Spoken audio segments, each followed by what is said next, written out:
Voilà, frères et sœurs, nous sommes donc dans ce 4e dimanche du temps ordinaire, dans cette année B. Donc nous lisons cette année donc l'évangile de Saint Marc. Donc on est au premier chapitre, au début de l'évangile de Saint Marc. Saint Marc nous donne, donc c'est l'évangile le plus court des 4 évangiles, et il nous donne un peu surtout dans les premiers chapitres, l'agenda de Jésus. Voilà, on a un peu ce qu'il fait chaque jour. Alors dans les premiers chapitres, dans les débuts de la vie publique du Christ, il parle beaucoup de la libération à venir, et puis il va faire des guérisons. Puis dans la deuxième partie, il va commencer à pardonner les péchés, et c'est là que les problèmes vont grandir pour le Christ. Parce que Jésus qui guérit, évidemment tout le monde est plutôt d'accord avec ça. Jésus qui prétend pouvoir pardonner les péchés et appeler à la conversion, c'est plus compliqué. Et donc là, on a Jésus qui enseigne et qui agit, Jésus qui proclame, qui annonce sa bonne nouvelle et qui libère, qui délivre un possédé d'un esprit impur. Alors, pour comprendre cette figure messianique du Christ qui enseigne avec autorité, l'Écriture donc, nous invite à rentrer dans le livre du Deutéronome, au chapitre 18. On a un passage important dans le Deutéronome où donc, c'est Moïse qui parle. Et Moïse annonce, c'était le début de la lecture, au milieu de vous, parmi vos frères, le Seigneur votre Dieu fera se lever un prophète comme moi, et vous l'écouterez. Donc Moïse, vous vous souvenez, un Moïse pour le juif qui écoute, pour tout le peuple hébreu, c'est la plus grande figure de toute l'histoire sainte. Il n'y a pas au-dessus, il n'y a pas plus grand que Moïse. D'ailleurs, Jésus lui-même, l'Écriture elle-même dit que Moïse, il n'y a pas eu plus grand ami que Moïse, ami de Dieu que Moïse sur la terre. Moïse parlait avec Dieu face à face. Ce face à face de Moïse avec Dieu, c'est pas une petite coquetterie comme ça pour faire bien. C'est l'annonce de ce grand face à face entre l'humanité et Dieu que nous vivrons au ciel, si on y va, mais c'est notre espérance, où nous sommes appelés à voir Dieu face à face. Nous serons semblables à lui parce que nous le verrons tel qu'il est. Vous vous souvenez ce que dit Saint Jean. Moïse est la figure qui annonce ce face-à-face final de l'homme avec Dieu. Voilà, ceux qui sont mariés, parce qu'il est question du mariage dans la deuxième lecture, je ne vais pas trop m'étendre sur la deuxième lecture, j'aurais beaucoup aimé, parce qu'elle est croustillante, mais on ne peut pas tout faire. Mais il est question dans le mariage d'un face-à-face. On se regarde, on s'aime face-à-face. On s'unit sexuellement face-à-face. Cette modalité sexuelle charnelle du face-à-face est un écho physique d'une réalité spirituelle, d'un face-à-face avec Dieu auquel nous sommes tous appelés.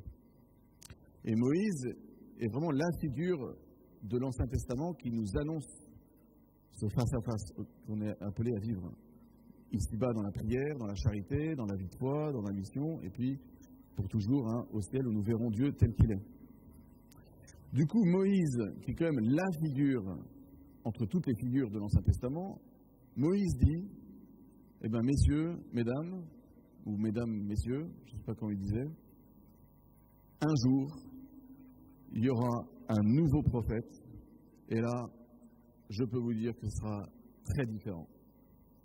Donc Moïse, vous imaginez que le juif qui entend ça, c'est Moïse qui est allé voir Pharaon, c'est par Moïse que Dieu a libéré son peuple quand même.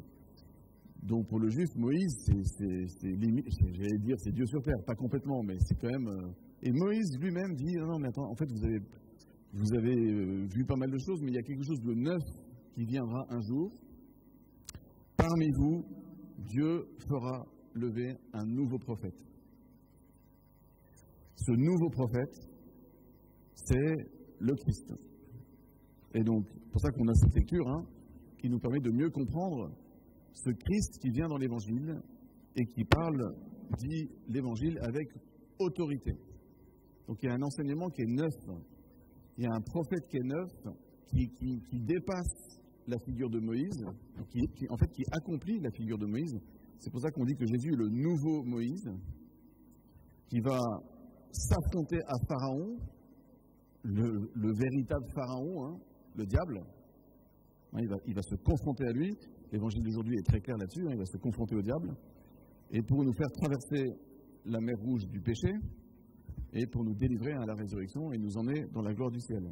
Donc le Christ est vraiment cette figure du nouveau Moïse. Alors, s'il y en a bien un qui voit Dieu face à face, c'est lui.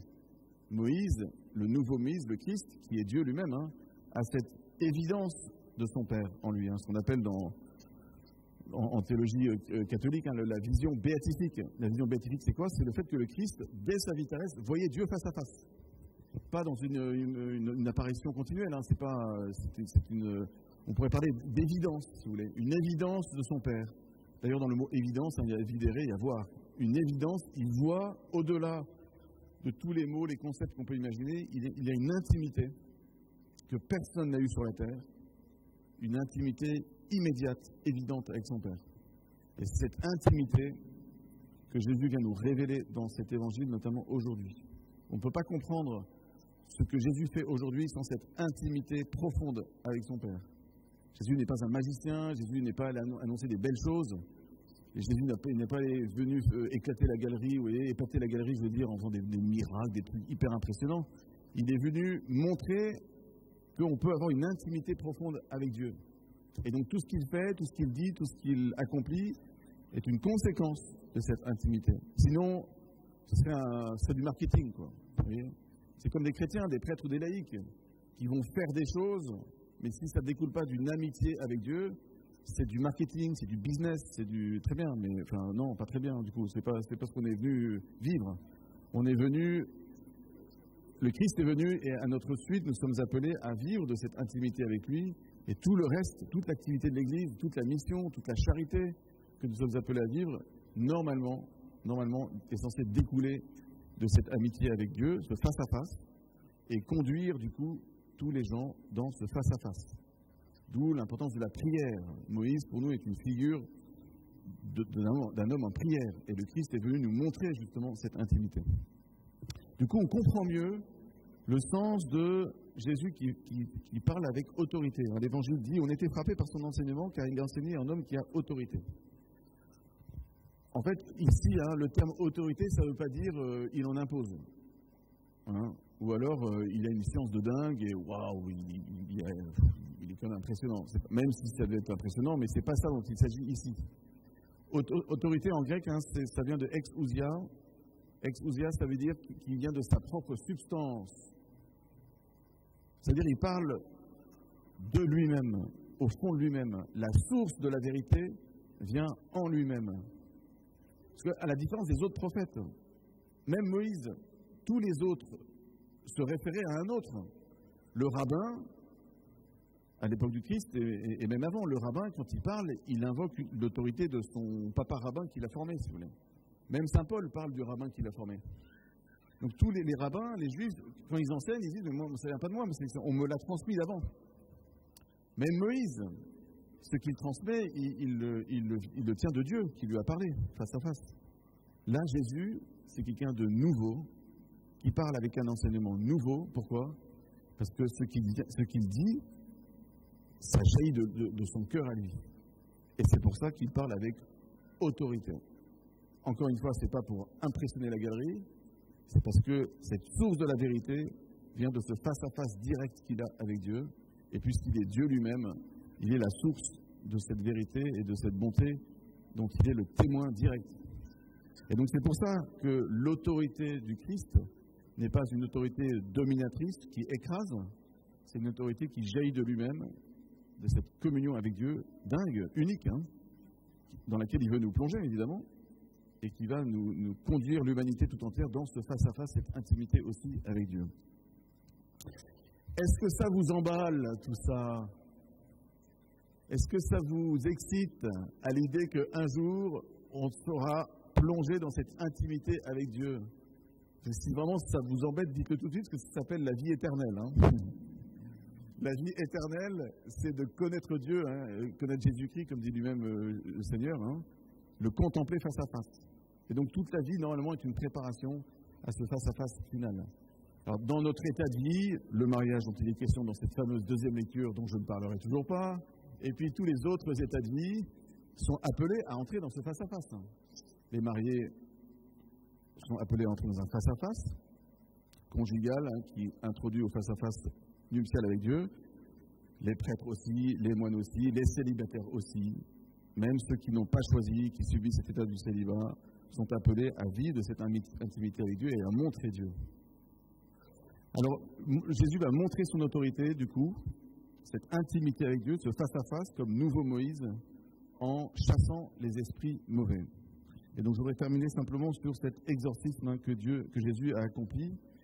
Il va montrer son autorité en terrassant les puissances du mal. Alors, simplement pour rappel, vous le savez, mais parfois il est peut-être bon de le rappeler, le diable ne mérite pas beaucoup d'homélie, c'est pas toujours très intéressant, mais enfin quand même, parfois, le diable existe. Voilà. Je vais aller reprendre un repas chez des anciens paroissiens, là, il y a quelques jours, et alors ils me disaient, en fait, le diable, en fait, c'est débile, c'est une invention de l'Église, ça sert à rien, le diable, en fait, c'est le mal qui est dans le cœur de l'homme. Bon... Ils ont vu à ma tête que je n'étais pas hyper convaincu. En fait, l'existence du diable est une bonne nouvelle, si je puis me permettre. Pourquoi ? Parce qu'il y a deux origines du mal. Il y a une origine intérieure du mal, c'est ce que dit Jésus, c'est du dedans du cœur de l'homme que vient toutes sortes de méchanceté. Puis après, il fait toute la liste, je ne vais pas la faire ici, mais toutes sortes de débauches, bref, vous pouvez regarder, c'est passionnant. Et puis, il y a une autre origine du mal. C'est le diable. Une origine extrinsèque, extérieure à nous, le tentateur. Vous ouvrez la première page de la Bible, vous tournez quelques pages au chapitre 3, vous tombez sur le récit du péché originel. Et puis l'évangile est truffé, pour le coup, de références au diable. Jésus parle du diable. Le pape François parle beaucoup du diable. Pourquoi ? Parce que l'évangile nous met en garde. Attention, il existe. Alors, il faut éviter deux écueils. Soit voir le diable partout, alors il y en a qui le voient partout, donc on a l'impression qu'il faudrait voir des exorcismes tous les jours, et puis bon, là il faut quand même se calmer, se détendre. Il y en a qui le voient jamais, il n'est pas là. Voilà. Alors la meilleure stratégie, même Baudelaire, Charles Baudelaire, disait que la plus belle des stratégies du diable, c'est de nous faire croire qu'il n'existe pas. Parce que comme ça on le laisse opérer tranquillement. Pourquoi c'est une bonne nouvelle, l'existence du diable ? Parce que ça me rappelle que je ne suis pas à moi-même à l'origine de tout le mal qui existe dans ma vie et autour de moi. Beaucoup de prêtres, moins maintenant, mais dans les années un peu folles qu'on a pu connaître ces dernières décennies, pensaient rassurer les gens en disant que le diable n'existait pas. Mais en fait, ça met les gens dans une angoisse pas possible. Parce que du coup, le mal, tout le mal dont je suis le témoin là, dans ma vie et autour de moi, il vient d'où ? Si ça ne vient pas du diable, en partie, ça vient de moi. Et donc ça m'écrase. On pense libérer les gens, en fait, on les écrase dans la culpabilité. Donc il y a deux origines. Donc là, il s'attaque, évidemment, ici, dans cet évangile, au diable. Et c'est à lui qui lui parle. Et alors le diable dit, je sais qui tu es. Es-tu venu pour nous perdre ? C'est drôle, parce que c'est lui qui parle. Je sais qui tu es. Il ne dit pas, nous savons qui tu es. Je sais qui tu es. Et il dit, es-tu venu pour nous perdre ? Ce nous, c'est qui ? Parce que nous, c'est certainement tous les diablotins qui sont avec lui, ça s'appelle les mauvais esprits, les anges déchus. Ça peut être aussi le nous du jeu disloqué par le diable. Vous voyez, parce que le diable nous détruit et nous divise dans l'Église, en partie, et en moi-même. Donc ce nous, je pense que ça fait aussi écho à cette œuvre de destruction intérieure, cette division. Le diviseur, diabolos, qui détruit, qui disloque l'être intérieur. Et Jésus lui répond, « Tais-toi, sors de cet homme. » Vous voyez, Jésus a libéré la parole en faisant taire le diable. Vous voyez, ce n'est pas la peine de converser avec lui. Le début du péché originel a commencé quand Ève a commencé à papoter avec le diable. Pas quand elle a mangé la pomme, mais avant ça, c'est quand elle a répondu au diable. Alors, Dieu a dit, vous ne pourrez pas manger de tous les arbres du jardin ? Et elle répond, en fait, pas exactement ce qu'il a dit, mais bon. Et en fait, au moment de répondre, elle a commencé à se faire avoir. Je n'aurai pas même un regard pour les pratiques démoniaques, dit le psaume. Pas même un regard, et encore moins une parole. Voilà, on va demander au Seigneur la grâce de faire confiance dans son autorité. En fait, il est là. La bonne nouvelle, c'est que c'est le vainqueur. Il est là. Et donc, s'il y a des choses en nous, on voit qui font obstacle, qui m'empêchent, qui me disloquent, qui me découpe en plusieurs morceaux, qui divise ma vie, qui m'éparpille. Le Seigneur est là avec sa parole d'autorité et par sa seule parole, il peut chasser le mal. Alors, ça fait un peu mal. Hein, vous remarquerez que l'Évangile précise qu'il a été mis dans des profondes convulsions, mais à un moment, il pousse un grand cri et terminé, il s'en va. Voilà. Et donc, on va demander au Seigneur de faire confiance dans son exousie, son autorité, son intimité, ce face-à-face avec Dieu qui nous sort de toutes les attaques du diable. On va demander au Seigneur de devenir des nouveaux Moïse, nous aussi, d'entrer dans ce face-à-face de la prière, de la charité, d'un attachement profond à Jésus. Donne-moi, Seigneur, la grâce, aujourd'hui, durant cette messe, spécialement quand je vais te manger dans l'Eucharistie tout à l'heure, d'entrer dans ce face-à-face avec toi. Amen.